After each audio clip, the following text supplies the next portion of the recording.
যে ভাষা সাহাবীগণ বলেন। আপনি কি বলতে পারেন মোহাম্মদ উপরে কি নিয়ে হইচই হচ্ছে? হ্যাঁ পারি।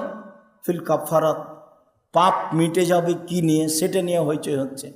ফেরেশতাগণ বলা বলি করছেন যে কি করলে পাপ মিটে যাবে, কি করলে পাপ মিটে যাবে।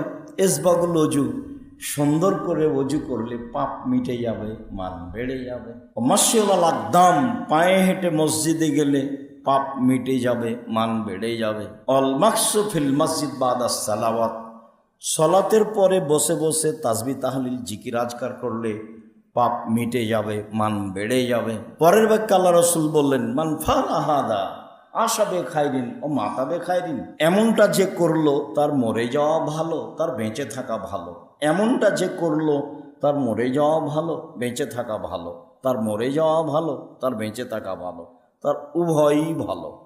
এরপর আল্লাহ রাসূল বলছেন, ওয়াকামিন খাতিয়াতিহি ওয়াকানামিন খাতিয়াতি কারাজুলিন ওলাদাতহু উম্মুহু, তারপর লোকটা হয়ে যায় সেই দিনের মতো যেদিন তার মা তাকে জন্ম দিয়েছে, নিষ্পাপ হয়ে যায়। তারপর লোকটা হয়ে যায় সেই দিনের মতো যেদিন তার মা তাকে জন্ম দিয়েছে, নিষ্পাপ হয়ে যায়। কাজ কি? সুন্দর করে অজু। কাজ কি? পায়ে হেঁটে মসজিদ। কাজ কি? সালামের পরে বসে বসে একটু তাসবিহ তাহলিল জিকির আজকার করা।